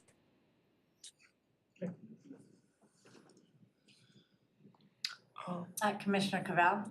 Kate, is that in line with previous requests for funding for this program? Mhm. It's all good, okay. It is, yep. All right, next item. Okay, so the next item I think is Double Up Food Bucks. And so what we're requesting is just an amendment to where the money is being spent. So when the budget, it's basically a budget revision. There was a little bit more budgeted in the technology line item, and so it looks like that will not be spent because they've done a great job bringing new sites on. And so what we're requesting is to move that money to help support the staffing of the program. As we know, some of the federal funding was cut, and so if we use this money where it wasn't going to be spent in technology, we're just asking it to be moved to staffing so that they can be paid and continue to operate the program through the end of the year. For now, we know this is for the end of the year, hoping it will be extended, but that's what we have at this point. And what would when you move it to staffing, what would that staff person be doing? So they're actually operating the program, and I actually brought Carrie Rabber on here too, and she can answer specific questions, but it's just overseeing the full Double Up Food Bucks program. Okay, thank you. Commissioner Cavell? So, because of funding changes and all that, where does this money come from and what will happen, I guess, next fiscal year? This money comes from the Fair Food Network, correct? No, here. Yeah, so, we provided, this was ARPA funds that we used we gave them to increase the number of redemption sites, grocery stores or farmers markets in Oakland County. They are funded through like a variety of different capacities. One of the main sources of funding is from the USDA through the Gus Schumacher Nutrition Incentive Program, which we also get funding from for our produce prescription. So the USDA funds a variety of different like nutrition incentives, ways to get people eating more fruits and vegetables. And in Michigan, that is Double Up Food Bucks. But then I think Fair Food Network also has, like a lot of nonprofits, like other revenue sources as well. But the USDA funds have been delayed for the next round of grantees. So I think they're looking to help supplement their staffing, which they have staff that do like outreach and work with the grocery stores. They have staff that do like marketing. So consumers are more aware of the program, and then just overall like program administration, making sure vendors are reimbursed, data tracking, things like that. Thank you. All right, next item. The Integrated Urgent Care Grant. All right, great. So basically, this is the funding that we received from the state. If you remember, we received $5 million to open the integrated urgent care. And so this is just a rollover to this fiscal year for fiscal year 25 for us to continue to use that money. It looks like that all of this money will be used by the end of September. And so this grant will not need to move into fiscal year 26. You remember our partners in this are OCHN, Honor Community Health. We're also partnering with OLSA, Gary Bernstein. So we've got a big partnership working on this. We're currently at Pontiac General in Honor's space, and we'll be moving to their new headquarters. Hopefully, the plan is later this summer. So when we get that notification for the ribbon cutting, we will make sure you're all involved and invited to come see that space. Thank you. Commissioner Spez? Thank you, Madam Chair. Leanne, maybe you can help me understand a little bit more detail. If I understand this correctly, we're getting $2.3 million more? Nope, it's a carry forward from last year. So the $5 million, yeah. But we're gonna use it by September. So we've already used some of that money. Is this reimbursement money, basically? Correct, yes, it's all reimbursement. Thank you. All right, next item. All right, so we have our emerging threats final amendment for this fiscal year. And if you remember, we had talked about cuts to COVID funding, and this is putting it into the amendment. And so we have a reduction in our emerging threats funding, a decrease. It's $1.3 million decrease. Mostly related to that COVID-19 work and hitting our laboratory the most. We did see some increases in this funding, though, which were unexpected, an additional $74,000 in emerging threats funding, which has provided some real flexibility to respond to Mpox, measles, anything that we need to do with PFAS. We've gotten some additional funding for regional lab workforce development, which softened the blow on the regional lab cuts, and an additional $369,000 in another workforce development grant that is specific to COVID-19. And so for the final amendment, we do have that decrease. It's $1.3 million. Thank you, Commissioner Cavell. Yeah, so what is the, right, so okay, so you said the biggest impact will be in the regional lab. It's the lab that really took the biggest hit. So what is the effect of getting $1.3 million less in total, or $1.8 million for that regional lab? What does that do? No, but it's a great question. Most of that regional lab funding was given to us for laboratory modernization. And so we've been earmarking that money for the move from our current location to the medical examiner's laboratory space. So we've had to really shift gears and tighten up a little bit on the budget. We brought a request to use CIP funding to supplement our funding, in addition to some HRSA dollars that we had. And so we're still able to move forward with that grant, or with that move, I'm sorry, not exactly how we had intended, but still in a way that will allow us to have a more efficient laboratory in the MES space. Okay, and I also noticed from the budget, we're putting $300,000, if I read it right, back into communicable disease prevention? Immunizations. So that's from general fund? Yes. Yep. So does that help? Because you were mentioning, right, there's a communicable disease. Yeah. That was cut April 1st. Yeah. Good. Well, what happens year 2? I'm not looking at the budget that you're looking at, Commissioner Cavell. I'm sorry. Are you referring to the county budget? Yeah, sorry. Maybe we talk about it later. No, it's okay. Yeah, I'm not quite sure about the moves that you're referring to. I'd have to pull that up really quickly. But any extra dollars to the communicable disease unit is appreciated at this point. Okay. All right, last item. Yes, so the last item, thank you for letting us sneak this on today. And this is for our neighborhood and housing development area. And this is a $15,000 grant. This is a grant that comes from MSHDA each year. We can apply up to $45,000 for up to $45,000. They have allocated $15,000 to us. And so they only gave us 30 days to accept it. And we just got the notification on July 1st. So looking to accept those funds. And this goes to our housing counseling staffing. So as you know, we have housing counseling staff that really focus on like homeowner assistance when somebody's buying their first home, going through some counseling. And so our team in neighborhood and housing development are there to take questions from our clients. And so this is really focused around providing their salaries, help pay for their salaries. Thank you. Questions or comments? Commissioner Cavell?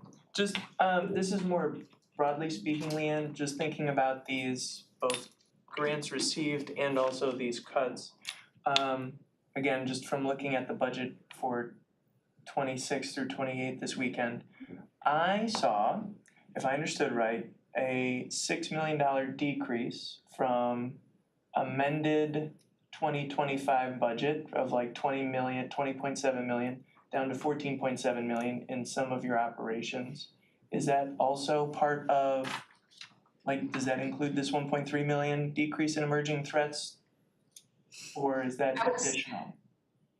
I would say if that is the next fiscal year budget, then yes, that is including the 1.3. I would have to get back to you and take a look at that. Just to give you an accurate, really answer to that, I'd want to take a look at those numbers. Thank you. Any other questions regarding Health and Human Services items? All right, would you prompt the vote, please?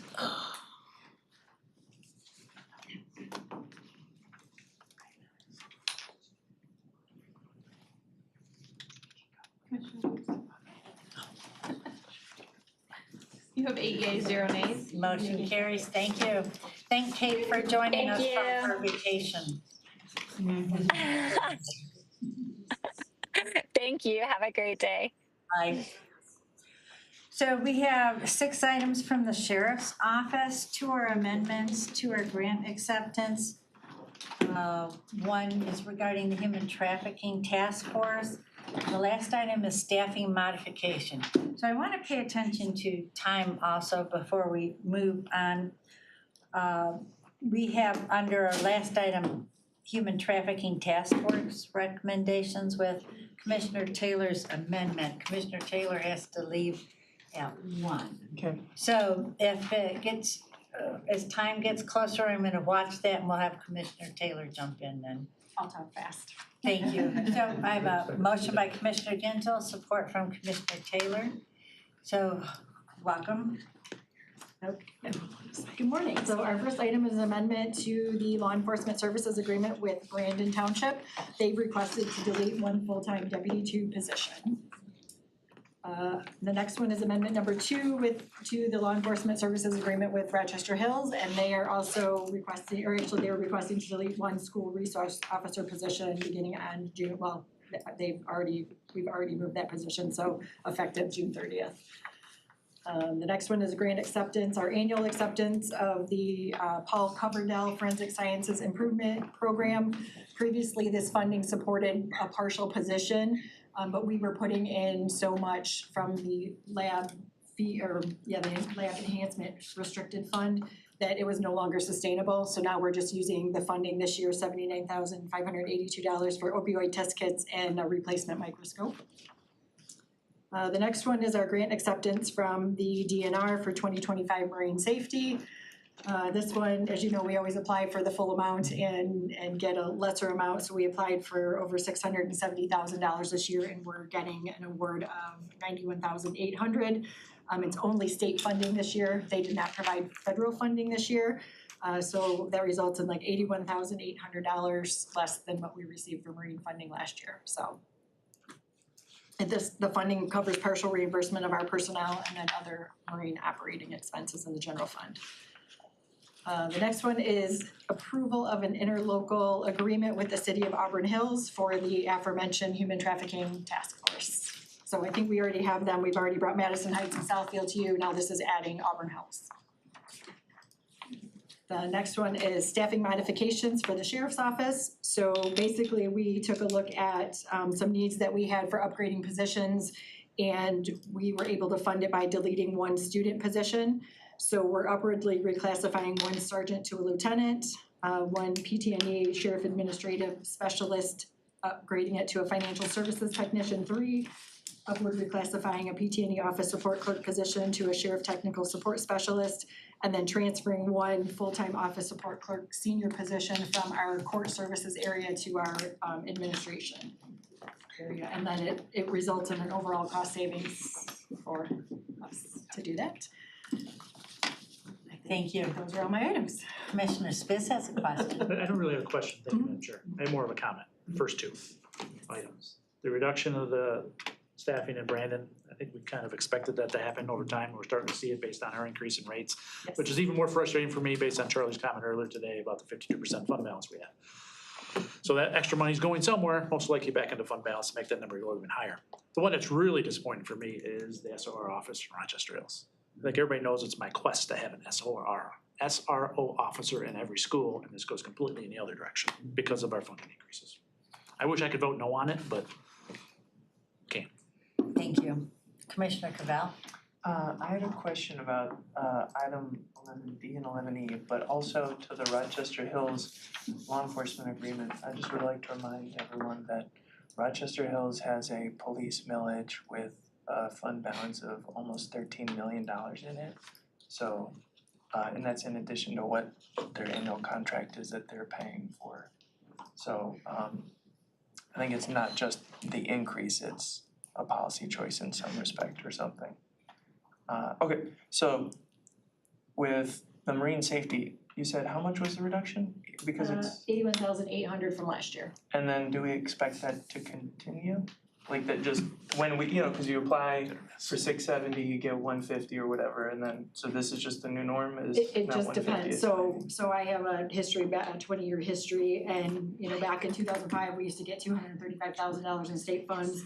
The lowest we ever got was in 2012, $10,000. Last year we got 32,500, this year 91,800, so it's anyone's guess Okay. on what the next year is gonna look like. Yeah, and then for the human trafficking interlocal agreement, in the item summary, it talked about the responsibilities of the community and the county. I'm not seeing if or where there's the community paying us, right, like for contracted services in times, I don't know if that's relevant here. Well, under policy analysis, it says all employment-related costs of the municipality employee, including but not limited to wages, salary, overtime benefits, all that, is the sole responsibility of the municipality at all times. Right, but then there's special, for the county, we'll do specialized equipment, investigative expenses, and that sort of thing, so I'm wondering, is that something that counts as part of the, something that would be a contracted service with us?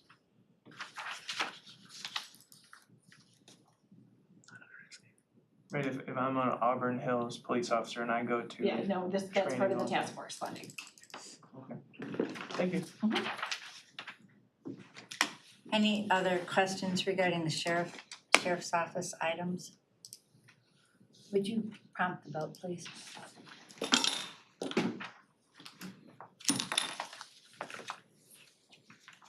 8 yeas, 0 nays. Motion carries, thank you. Commissioner Powell has a question. No, just a Oh. comment. I just wanted to extend my thank yous to you all. It's been a real exciting summer in the city of Pontiac, and you all are trying your best to handle everything. And I do want to just say thank you again for the firework fiasco we had, even though M1 don't control what happens on the outside of their event space, but it was a lot going on. So y'all been doing y'all thing.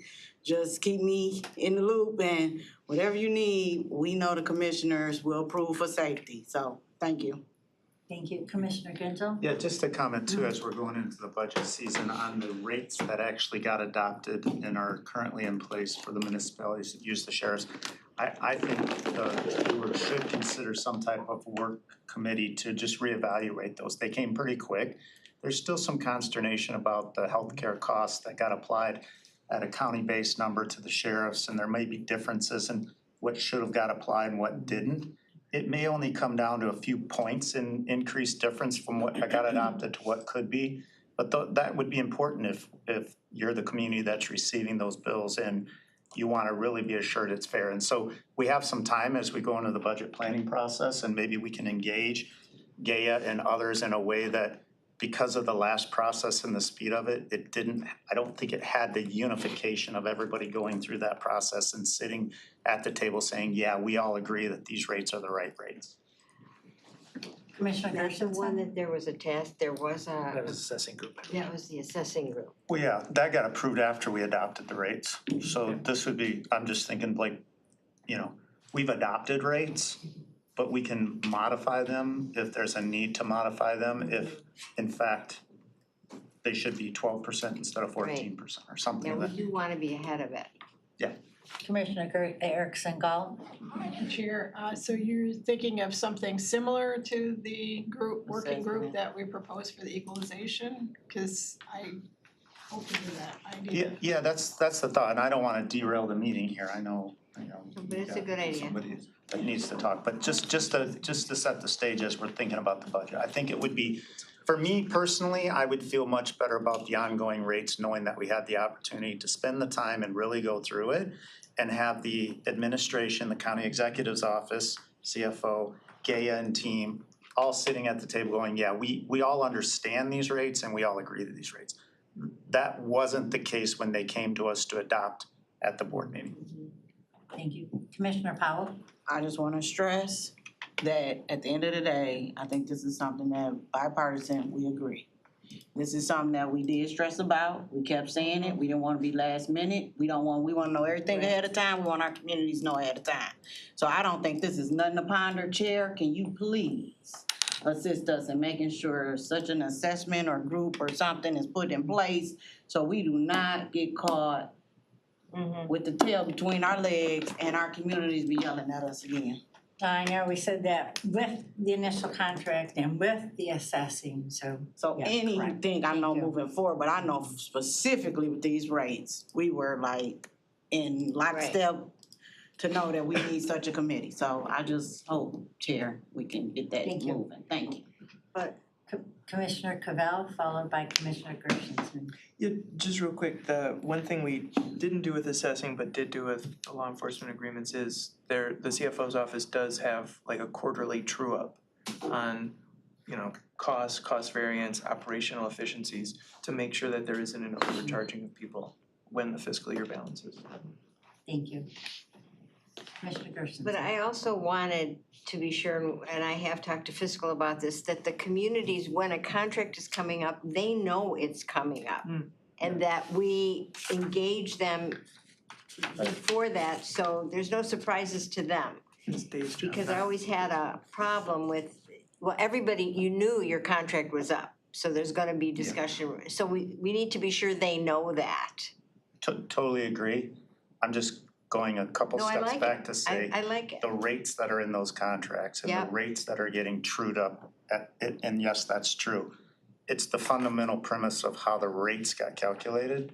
And the rates got calculated under the circumstances in which they did, which I don't think were optimal, and I'd like to go back and go through that process now that we have time. We might find that nothing changes. Sure, And I we might get find it. that there should be a I think change. you have support for that, but I'm also saying that we need to be sure the communities understand Well, it's coming. 100%, Marcia, yeah, I agree with you. Commissioner Powell. And again, if this committee is established, we can make sure we stay on them on schedule to make sure the letter gets out. That's right. Commissioner Cavell. Yeah, just wanted to lift up Commissioner Cause I'm not Gershenson getting that yelled at again. part of the whole like communication thing is I think the board, Megan can correct me if I'm wrong, but the board took over power of communicating rates a few years ago. So it's our job, or at least the chair's job, to make sure the communication is effective. So it's not CFO, it's us. Yeah, well, I wasn't informed until like they were out the door, so we can improve on a lot I'm of just ways. 1 in 19, I'm on the totem pole, so Well, I'll leave it alone. We've got Thank you. another. We got thing to a cover plan in for- place. for- We know Anything that. else for Megan the needs to Sheriff's leave. Department? Would you prompt the vote, please? We did. Oh, then we have one more. Okay, thank you, Commissioner Powell. I remember now you had one more comment that. Oh, yeah. Went Yeah, into all of it's- it. yeah. So thank you very much. Yes. We're moving on to our Human Trafficking Task Force recommendations. So we have a resolution to support the operational needs of the Sheriff's Office and Prosecutor's Office in their joint anti-trafficking initiative. So I have a motion by Commissioner Taylor and support from Commissioner Spiz. We also have an amendment by Commissioner Taylor. Would you like to talk about the amendment? I'll support it. We have a motion and a support for the amendment. Yep, as you know, we have the Joint Anti-Human Trafficking Initiative on our agenda. And myself, I wanna say Mike, but Commissioner Spiz, along with our prosecutor's office and our sheriff's office, discussed this to great length in our human trafficking task force. We've come up with this resolution, but as we were talking, we found out that we wanted to add a little bit more. So In the resolution, I just added the little piece about the budget and how we're funding that, and we're taking the status through to the 2028 budget. And that's all that my amendment is doing, just to highlight that and letting everybody know that we are including that in the budget through the fiscal year 2020. And I'm here for any questions that anybody might have. Thank you. We have via our team, Cindy Brown and David Williams, if anybody has any questions or to address the initial item also. Anything else you want to add about that, Commissioner Cabell? Yeah, so this is $400,000 over the course of 3 years? No, that's for the meeting. Did you want to answer? It's per year. Yeah. Per year. Per year. Per year. And it's $200K per year general fund, $200K from forfeiture things from Yeah, that's prosecutor. something that I was gonna bring up. Oh, okay. So, from the sheriff's office point of view, we know this is a great collaborative effort, we really do, and it's a great thing, and it's most definitely needed. But, we're opposed pretty much to taking money out of our forfeiture fund for it, it's a slippery slope for us. You know, for positions, we don't use it for positions. So where we run into problems, there's twofold. The first thing is the new DOJ requirements don't allow us to use it for salaries. And then we were just told that there was a new budget amendment or something that was up, but we haven't had time to look at it yet. So I don't know where that leaves us, but it's, for us to use it for forfeiture is just not a good avenue for us. That was just up for discussion where we would replenish the money. We're using this money right now to give it to the two departments, prosecuting and sheriffs, asking you to look at if that's the way you can do that. Give the money back over the next budgeting period. So. Yeah, because the budget amendment, as it was posted yesterday, takes money from our forfeiture fund, from ours and from the prosecutor's office. Okay. And so, and then I think there was one just uploaded, but I haven't had a chance to look at it, so it was uploaded just before we got to the meeting. Okay. And it looks like it adjusts those amounts, but there is, so I had forward, I've been in contact with Michael and Barbara and. It sure says this I says think- enhancement fund, it doesn't say forfeiture fund. Right, it is, but that's just the name of our forfeiture fund, but that's our Department of Justice. I looked at that. Yeah, that's our federal forfeiture, and so the equitable sharing guidelines that were updated in 2024 no longer allow salaries and fringes, so we have to take a look at that to make sure none of that, because obviously we requested a vehicle and some operating costs too, so we'll have to continue that discussion, and I think Michael said we can probably work that out before the full board, but right now, the way it was written, as it was posted last night, it was not going to be legal, if you will, under the equitable sharing guidelines. Okay, and that's new to me, I didn't know that to this morning, so. So we need to remove the authorization of the transfer of $100,000 from the law enforcement enhancement fund? Yes, and I assume prosecutor's office is the same way, that I'm assuming that their forfeiture would be subject to the same federal guidelines as ours are, but I'm not familiar with their fund, so. Can you, David? They're both on, so. Yeah, I mean, under state law, we can use it for any law enforcement purpose. So it was my understanding we can use that. We obviously don't typically like to use that for positions. However, it's a short-term fix to get us help right now because, as everyone knows, we're underwater. And so we do have the money in our forfeiture fund to contribute to this. We can do some further discussion about the guidelines you're talking about to make sure we're not in violation. But my understanding is that this qualifies for our forfeiture fund. Commissioner Cabell? Yeah, this also says strategic investment, $200K from strategic investment plan. I think that's the fund, which is our rainy day fund. So if it's coming out of the 5%, that's supposed to be a one-time expense. Looking at finance or Megan, not for ongoing salaries. Right. So this would be because it's $400K, that's why I thought it was one time. It is. No, it's per year. We're still talking about. And we're talking about salaries, so it's money from a prosecutor pot of money that may or may not be allowed to be used for salaries, a sheriff's fund that they say is not allowed to be used for salaries, and $200K from our strategic investment fund, which is, if it's the 5% like our fiscal policy says, is supposed to be used for one-time expenses that is not salaries, because that's an ongoing expense. We have three. So I don't know who wrote this or where this came from, but this feels messy. This covers the short-time need that they expressed in the Human Trafficking Task Force meeting. Okay, but well, that doesn't even get to what are these people gonna do for a job? What's their work Point of order, Madam product? Chair. We're talking about the amendment right now. Yeah, that's true. So the amendment's on the table to discuss. I'm talking about the resolution. I know you so- are, but Okay. Commissioner Taylor's amendment about making it through 2028, based on some of this other discussion, maybe we can't put that in right now, because I keep hearing one-time fix for this fiscal year. Yeah, But I know Commissioner Taylor and I and the Human Trafficking Task Force is trying to get this out through 2028 as a budgeting plan, and maybe this resolution may not be the best place to put that in. We may have to discuss that during budget time or something else to get it put in there. Okay. But this is more of a short-term fix to help the prosecutor's office and the sheriff's office get out of the fiscal hole that they're in. Why not give them general fund money? Who made this? Who made this document? I don't care, general fund money. Right, but then why didn't you ask for it, Our if that's staff. where it's coming from? Our staff Well, created so it. the Human Trafficking Task Force prepared that.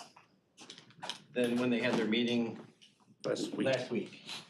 And so it's to my understanding that this was the short time need that they needed to lift it up for a 3-month period because there has been a request put into the 26 budget to continue those positions that would be created today or next week. So could those positions just wait till October 1? That you'd have to ask the prosecuting and the, Because then also this 400K, you don't need 400K to give someone 2 people a salary for 3 months or whatever, right? You don't need, right? So I think Well, I guess we're still on Commissioner Taylor's amendment first, and then we Okay. can discuss your points. Alright. so This is a difficult one because the amendment it's important to me to understand the original resolution, and I know the amendment has more language, so in this matter, they're so tied together. I need to understand the resolution in order to understand the and I think what the amendment. Human Trafficking Task Force had, were discussed at their meetings is that obviously they're not gonna create a position just for 3 months, right? They would want and need to continue something for a budget cycle or a 3-year budget cycle in order to get maximum, I guess, effectiveness out of those positions that come out, right? So the proposal that was made through PowerPoint and everything like that to the Human Trafficking Task Force was a short-term and long-term need of positions that are required along with some equipment and operational side of things in order to just not even take care of anti-human trafficking initiatives as a whole. It's just to take a little bite of the apple that they're looking to accomplish here and then I guess reevaluate where these positions stand after the 3 years to see what else might be needed. And so this 400,000 was an amount based upon the presentation that was given with I think 160,000 per year for sheriff's office position, and then Dave, correct me if I'm wrong, roughly about that same amount or 140 or 50,000 for a prosecutor office position as well? Correct. So I can give a little bit of the history if that's helpful. I think Sure, but it sounds like there's a need of $400,000. Yes. What's Right. called into question is money coming from the forfeiture fund. So if we approve or not approve this today, if we approve and it moves to the board, it would be possible to have changes at the board level regarding that, correct? that is correct. Finance tomorrow. Yeah, I think what we could try to do is work out some of the guidance issues or guidance that has come up to the attention and work out some of those differences that might be in interpretation and things of that nature. Yep, Commissioner Gingell, followed by Commissioner Cavell.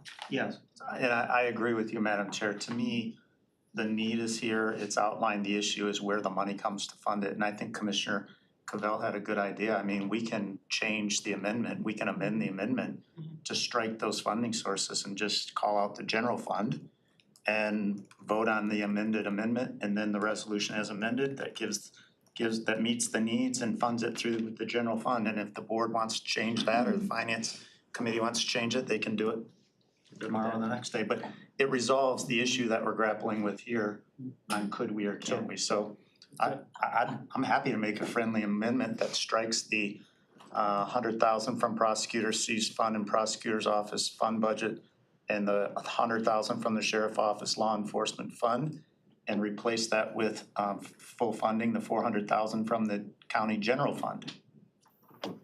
Do you support Commissioner Cavell? Before that, I had a question just because I like. Oh, I'm sorry, I mean, I That's okay. wasn't.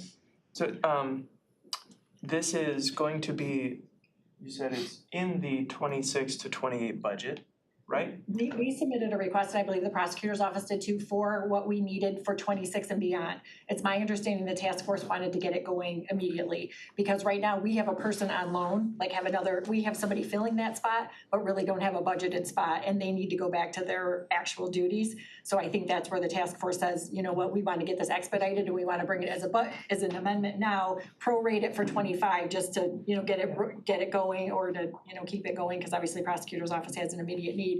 Have it, stand it up now, and then continue funding is what our understanding was that it would be continued. And like I said, we submitted it in our general fund request for 26. So submitted means the CFO said you got it. I don't know, I haven't seen it yet, I'm not privy to the document that you have, so I don't know. I have not been, I have not been, yeah, so I've not been informed of any, everything.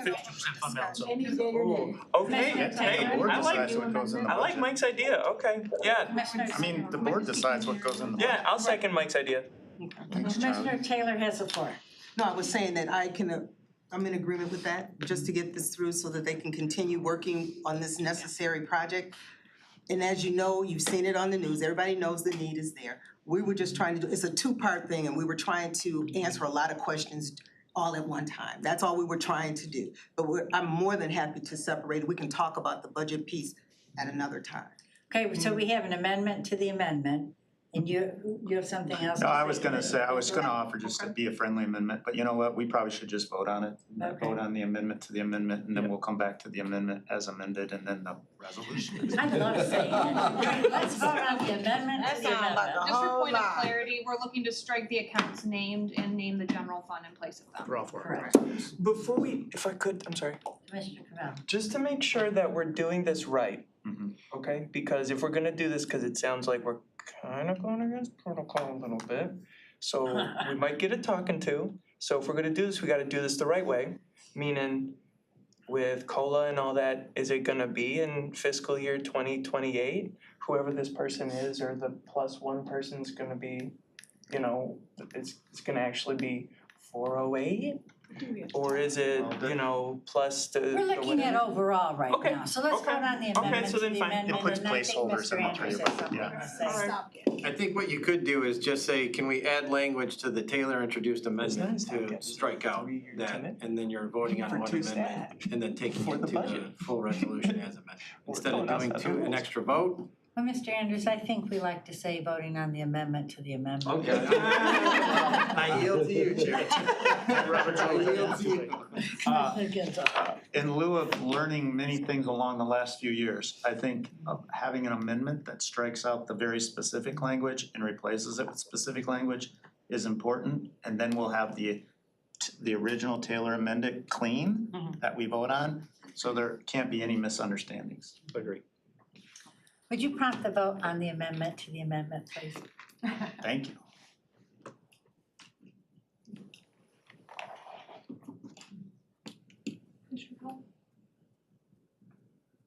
This seems a little weird, but I'm gonna go. I gotta watch you too. I gotta watch these two. So thank you, the amendment to You the just amendment notice how passed, much I'm now we're agreeing gonna with the vote Republicans. on. Right, no. Charlie's idea. Would you prompt the vote? Next one. It was Kendall's idea. I'm just saying. Wait a minute, so we say So it's Taylor amendment now, Mr. Taylor's amendment. As amended. as As amended, oh. but is that the full thing? No, No, That is the full thing. got one more vote. We got one more vote. Yeah. So then with that, can I ask, because I think this will be our bite at the apple, is this what we will be able to do in Oakland County as a comprehensive way to stop human trafficking, at least in this respect, right? We could put 20 more staff and $100 million more towards this. we But- can't stop it. Okay, or alleviate or de-risk or whatever, help, fight. Help. Is there other concern for perhaps, again, what happens for the aftercare or the victim care or things like this? Because as we heard from the health department, there's with youth assistance and that sort of thing, and talking to Children's Village about people that have been in human trafficking situations.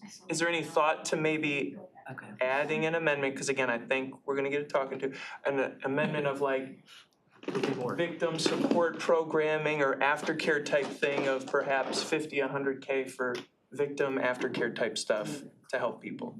Would someone be open to a $100,000 amendment for victim aftercare to make sure those that have been human trafficked, like, get Commissioner support Cavell, I'm stuff? not willing to do any more Okay. amendments at Okay. this time. Okay. Commissioner Taylor? No, I was just gonna say, all those things, we had the training in November or December, and those wraparound services and all that were all included, all the way Not down in to. this. Not in this. No, This is not through in this, salary but I mean in the discussion, so for their Cool. budgetary things, when we get into budgets, you'll hear about all those things that they have already, they're working with, and that's how all Now's these our time to ask for cities, that money. cities are coming on board. As you see, we just added Auburn Hills, we have Southfield, Madison Heights, and they're talking with Troy. It's more and more people are getting, because we're able to help more victims, and we're able to get more of the trackers off the streets. But is that money for is that housing support, is Not that yet. job placement? Not yet. Commissioner, Right, not yet. Not Okay, yet, okay, not okay. in- not in Okay. total, Commissioner, no. this is something the task force can discuss. Understood. So, Understood.